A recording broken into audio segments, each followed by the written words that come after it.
嗨，大家好，我是躺平叔，今天是2026年6月24号。這一期咱們還是聊消費，聊一聊高端消費。為什麼聊消費？我們在胡適之前先聊聊消費。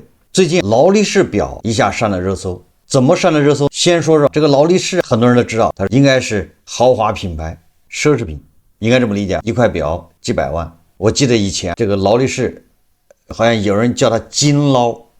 应該指的就是勞力士吧，金勞。以前看那個港台片的時候，這勞力士表叫大哥跑路專用表。經常在電影鏡頭裡面看到這個硬通貨勞力士出場鏡頭，累計起來也不輸大明星。大佬跑路的時候，那各種殺手跑路之前手上必須擼下一塊大金勞，往對面一推，接過大把鈔票，分分鐘買張船票，消失在茫茫人海中。那個著名的演員演的角色裡面，比如发哥、华仔、伟仔演的這狠角色，哪個手腕上沒換過金勞還郑伊健是吧？古惑仔為什麼呢？因為這玩意是硬通貨，隨時能變現，是大哥跑路的底氣。這個勞力士跑路專用表，這並非褒獎其奢華，而是對其極致流通性、隨時能變現一種簡單粗暴的一個概括。在港台片這個黑幫、這個古惑仔這種敘事裡面，跑路時帶上勞力士，那就是帶上了硬通貨，隨時可以變現救急。我記得王府井大街上有一個賣勞力士的店，那我的印象中，為什麼我印象中？因為它門口有一個大廣告牌子，因為那個店我從來沒進去過，就在王府井大街，我感覺好像在叫什麼盛西湖，就賣鞋子還是賣帽子的邊上。我以前在那附近上班啊，中午吃飯，上午去，下午下班，什么來來回都路過，但是很遺憾，我從來沒進去過，因為我對表不太感興趣，而且你看我從來也不戴表，有人戴3塊表，我1塊都不戴，而且我對表還不認識，什麼金勞、什麼水鬼一大堆的，就是說這個表值幾十萬，那個表值幾百萬，這個在我這兒我完全不認識，所以大哥跑路，如果跑到我這兒把表抹下來，在我這兒估計換不到什麼錢，不認識大哥的牌面。那現在這個大哥的牌面這幾天翻車了，怎麼翻車的？說了半天，就是這個勞力士為了紀念什麼豪士腕表100年，在上海西岸這個什麼辦一個全球首展，本來應該是老粉認識這個喜歡勞力士的人朝聖現場，叫一勞永逸，結果卻深深被20塊錢給砸了場子。怎麼是20塊錢砸了場子呢？最近虎嗅、界面新聞等主流資訊和財經媒體都報道了這件事，就是勞力士上海豪士傳奇大展疑似僱用了4000個群演充場面，結果因為中介克扣了20塊錢工資，被群演們直接在網上曝光。這個事兒一出，這個表友圈也就是網上就炸鍋了。這個勞力士自己大概也沒有想到，自己籌備多年的100年大展，最終出圈的竟然是一張兼職招聘截圖。社交媒體上最先炸開的是一則招募信息，單次報酬55元，招人冒充觀眾進場充場。根據多家媒體報道，招募由第三方兼職中介發布，薪酬從最初的75元一路壓到了55元，還要這個充場的人就是群眾演員要先交押金，簽保密協議。你去了，你不能說你是花錢請你來的，这你的粉，你是金勞的愛好者，你就是要買金勞的，簽保密協議。整個的去參展結束之後，把錢退給你。有傳言說，這場展覽背負着8萬人次的總的 KPI 指標，也就是這場整個在上海辦的這個叫一勞永逸這個豪士100年傳奇這個展覽，要達到8萬人次。即便對於免費預約制展覽，日均接待超過4000人，他一共是要展這麼多天，所以算下來每天要4000人。所以說他就招這個群眾演員。你想在這個時候，你即便在上海，你賣金勞這個展覽免費的，你想讓4000人跑去，大家也知道不容易。為什麼？你也不能讓那些什麼老太太在那兒拿個扇子，對不對？牽着小孩在裡面溜達，坐在那兒，你發雞蛋這不行。這玩意你要發雞蛋去的人多，但是給你那個表的定位跟大哥跑路定位不上，你總得找那些顯得好像阔气一點的，是吧？所以群众演员有一定的要求。你就是普通的展覽，你想一天4000人不容易，你比如现在很多車展，你搞4件人都不容易，其實你何況你這個是奢侈品，向來以稀缺為賣點的高端腕表品牌。所以說在這個時候，這樣的一個 KPI 對執行層來說，要麼超額投入資源做真實引流，要麼用最低成本雇用群演完成 KPI 數字，這個更符合外包供應商的利益邏輯。55塊錢一天群演，那有人他發現自己他不滿，他發現自己本來是75，怎麼給我壓到55，這能受得了嗎？叔叔能忍，婶婶忍不了。所以說人家把這個街头在網上發出來了。實際上其實沒什麼奇怪的，因為我們的各行各業都是這麼玩的。你在房地產，你看到節假日或者平時售楼處開盤，人山人海，鑼鼓喧天，鞭炮齊鳴，人頭攒動，紅旗招展，那都是請的人，好歹人家給150一天不是？而且有要求，你是着裝，你別牵着個孩子在那兒吃零食是吧？你在那兒，人家你显得好像你是要買房的。你不要说买房，你那個街頭看什麼奶茶店的，街頭開個什麼炸雞是吧？這之類的，我以前經常看到，莫名其妙就排300米長，還真是有的時候排300米長，一群人站在那兒低頭刷手機排着，我也不知道他賣什麼，我就特別好奇，我經常特別想去看看這到底這一家是賣什麼的，就這麼火。現在我都想明白了，那都是花錢請的演員。有的很多人是專門做這種群眾演員，他今天在這個店排隊，明天去參觀勞力士，後天去車展，人家是有人手下有這麼一個團隊，有這麼一個群，隨時能拉50、100、500，只要你給錢，馬上各式群眾演員就能出来。這個已經成了我們的一大特色，弄虛作假無處不在，哪兒都有，上梁不正下梁歪。所以如果我們总是說眼见為實，耳聽為虛，你看見的那人多，那肯定是好，實際上那些人恐怕除了你是真的觀眾，剩下的人都是托，都是群眾演員。你看很多詐騙的群也是把你拉進去，群裡30多人，就你一個人是真人，剩下的都是托。你要去售楼處，你要進去，恐怕就你一個人是看房的。有的售楼處故意制造這種焦慮，讓你排隊。明明就沒人買，請的群眾演員他故意的，就讓你排隊。真買房的人在那排队，你越排隊你越焦慮。你發現這房子這麼火，我不買沒了，都是排隊的。實際上他就是通過這種制造焦慮。但是這個你在經濟上行的時候可以這麼玩，經濟下行的時候千萬不能這麼玩，因為這麼一玩就特別容易露餡。真正排的人他肯定不排了，真正買的人消費他這麼多人，我還是忍一忍，把裤腰带一勒，克制一下。他真的不買了。而对于那些群众演员也是的，因為他內卷，他以前一天是150，現在一天只有50了，你說卷成什麼樣？我記得以前你給房地產公司你當群演，一天150還管盒飯，中午得管你一頓。現在你看就55還不管飯，那你說都已經被壓到極致了。所以說我們現在眼見為實也是假的，對吧？所以實際上我們都知道線下現在沒什麼人，大街上哪有人？現在人都不出來，对不對？不消費，也不上街，也不逛街，都縮在沙發上刷手機呢。哪來的那麼多人跑去看展覽？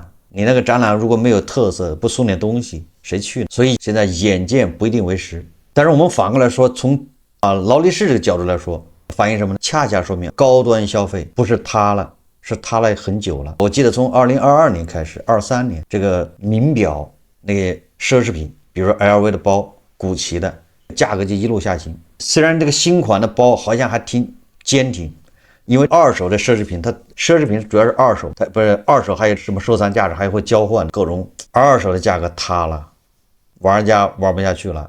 你虽然新品價格頂着，但是沒有用。為什麼？你去看 LV、路易斯威登他的公布的財報，還有什麼古奇他們公司，包括勞力士，他公布的財報，因為他都是上市公司啊，他沒辦法造假。這些公司在中國現在都在遭遇極大的挑戰。為什麼？消費沒了。我們過去經濟好的時候說這些東西可以保值，名表，還有什麼奢侈品的包、皮帶，為什麼呢？因為它是限量發行，它的就那麼多，你喜歡它沒有了，所以它一個保值神話。但是現在通過經濟這目前經濟低迷，發現那個保值神話連房子都跌了，对不對？剛需人住的房子都能跌，你那玩意怎麼保值？大哥跑路，以前1塊金勞就能跑了，現在2塊金勞，3塊表正好3個表都當了。摩根士丹利它有個報告顯示，勞力士任意約110億瑞郎的批發營收占瑞士鐘錶業的首位，市場份額約33%，就1/3。但這艘巨艦的壓艙石，這些奢侈品它主要靠二手市场這個信仰撐着的，那就是它的二手市场溢價正在肉眼可見的鬆動。根據專業機構追蹤的30款熱門勞力士錶，這個30款價格指數自2022年3月周期高點至今，你看22年嗎？21年恒大一暴雷，22年開始到現在整體跌幅接近1/3，其中綠水鬼等標誌性熱门款的2級市場價格從峰值回落超過40%，部分錶款甚至已跌破公價。也就是說，跟房地產走勢一樣，房地產差不多跌了40%，這個名錶它也跌了40%。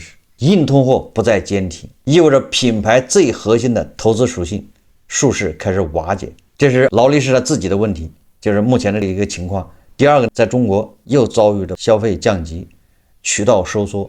根据行業不完全統計，截至2025年末，勞力士在中國內地的授权零售店約66個，較上年末淨減少26個。為什麼？你想，人家的零售店它手錶賣不動了，沒人買手錶啊，零售店都幹不下去了，对不对？人家關門，那租金現在線下沒人嘛。拉長了10年維度，這一數字較2014年147個已經銳減超過55%，也就是勞力士在中國授權的經銷點已經腰斬了。這就好比那個 EBA 的 4S 店在腰斬一樣，这是一個邏輯。上海的永安百貨、第一、800伴等3家老牌授權門店相繼撤櫃，長沙平和堂經營28年的門店關門謝客。當然這個也有一種解釋，什麼說他這個勞力士他為了向高端進攻，這就是去那個高端人群更容易去的地方，比如說什麼恆隆、國金、什麼太古匯，這頂級購物中心在那兒，因為有錢人在那兒出入。現在勞力士在那兒這個要鞏固地位，把那種明显大众的这些店全給你撤了。為什麼？反正你普通人也買不起了，因為高端人群還是有跑路需求的，是不是？給他們重點推廣金撈，那這個就矛盾了，對不對？你既然你像有錢人，像那個動不動就買30萬1平米房子的這些人，你的目標用戶是這個，那你就沒必要搞那種大眾展覽了。你還需要一天4000人去，有8萬人去看，那中國沒有那麼多有錢人，那你這時候定位就錯誤了。你的觸角是不像這種中產或者是普通牛馬的，你是像那個大佬那個買豪宅的人，那你為什麼一天要搞4000人呢？就非要的有8萬人的這個指標。像這種，如果你只專攻高端，那你一定是門口沒人，沒什麼人去逛。所以說它有時候定位有問題。恰恰中國高端消費人群也在消失，高端消費也是不行了。胡潤研究院的報告顯示，2024年中國高端腕錶、珠寶和箱包市場規模同比下跌超10%，還是2024年。那現在呢？即便2025年下半年出現了局部復甦信號，各大奢侈品集團也開始在財報電話會上坦誠，中國消費者購買行為已經發生了結構性轉變。那個願意加槓桿買愛馬仕、為之鋼殼運動錶搭售一堆滯銷款式的年代正在成為過去式，新一代高淨值消費者的預算正在流向黃金體驗消費，國產高端品牌甚至乾脆退出了錶圈這個遊戲。實際上是所謂的高端人群在消失，不是國產高端品牌。你國產高端品牌是什麼手錶能替代金撈？實際上是我們那個所謂的中產消失了。對勞力士來說，最致命的分裂在於，真正的高净值藏家不需要再靠展覽來轉化，他們走的是授權經銷商私密關係，而展覽真正想抓住的是向往型買家，那批被一錶難求加保值神話說服去排队的中間階層，就是中產。所以說，在我們中國目前這種奢侈品高端消費不是垮了已經很長時間了，跟房地產垮的时候幾乎是同步。垮的根本原因實際上不是別的，咱們可以去看一看這個奢侈品公司他們的財報，無一例外他都會加上一句，由於受到中國消費者低迷的這個影響，拖累了他們的表現。那中國就最主要是中產，我可以很負責任告訴大家，當你月薪2萬3萬，或者慢慢的達到年薪7、80萬的時候，你很有可能就要買古奇的皮带，跟愛馬仕的皮带，跟徐老板一樣，有人就喜歡要买金勞了。這就是向中產，就向有錢人去模仿，這就是中產返貧幾件套裡面的一個，就是買奢侈品。那中產的晚上看的不就是看富豪了嗎？那就是徐老板那個腰帶就來一條，跑路专用表來一款。而這些人在這幾年是不是成批的在萎縮啊？成批的萎縮，所以這些奢侈品已經沒有了市場，他們也在萎縮，靠極少數人的富豪撐着，那你就沒有这個代表性了。富豪是有限的，对不对？根据瑞士鐘表工業聯合會發布的最新數據顯示，5月份瑞士名表出口，看2020年前5個月累計出口額下滑幅度，對中國內地出口額同比下滑 21.4%， 這就是勞力士所面對的。勞力士占1/3，瑞士的名表今年前5個月出口額在中國下降 21%， 還要下降。所以我覺得這些名表、名包這些奢侈品，他們還是去印度吧，或者越南這些新興國家、新興經濟體，那個地方恐怕在漲。勞力士50塊錢群演，不光揭穿了勞力士的消費的真相，它也揭示了中國中產目前面臨的困境。咱們高端消費，不光是勞力士，不光是 LV 的包、愛馬仕的皮帶，還有各種高端的餐飲，是吧？都在關門。有米其林店都在關門，上海高端餐飲1半以上都在關門。如果這些大家不熟悉，認為這個太陌生了，那我們最熟悉的就是茅台。茅台肯定是高端人士，或者是商務人士，或者是中產才能去消費的。那茅台你看看什麼個走勢，反映的就是中產垮了，中產的數量在下降。這是第二個，中產勉強還能稱得上中產的人，褲腰帶勒得也更緊了。這就是真相。我們再看看這個滬市，那今天的簡直了，全球資本市場的壓艙石，絕非浪得虛名。6月24號 A 股全天低開高走，深成指、創業板指數漲超 1%， 科創50漲 3.8%， 滬指漲 0.11%， 滬深兩市成交額 3.28 萬億，那交投2萬，這個絕對是非常火爆的成交量。雖然比上個交易日少了1500億，今天有1434家上漲，4034家倒車接人。這個走勢恐怕很多金融消費者已經知道咋回事了，大部分股票都在倒車接人，只有小部分股票在漲，那肯定是硅基在漲，碳基的繼續接人。昨天咱們說了，金融消費者如果參與了這輪慢牛，但是這個賬戶在縮水，這個也不要自責。為什麼那麼多私募那麼多基金，人家縮水比你還厲害，人家縮水是 30% 的 40%， 你才縮水多少？所以說大有可为，不要着急，向下還有空間。所以今天你看宁泉資產又是一家私募，應該是跟一個明星有關係。中國證券報報道說，宁泉資產向持有人致歉，就是道歉，在慢牛市場牛市却在賠錢，是吧？沒有能力火中取栗。宁泉資產在信中詳細復盤了上半年的投資操作，在科技領域，公司布局主要集中在互聯網巨頭。那互聯網巨頭，比如小米，比如阿里、騰訊，雖然是過去的科技新貴，但現在已經被什麼硅基給區分開了。雖然你是科技，但你這個是的碳基科技靠邊站。所以說寧泉資產它布局了互聯網巨頭。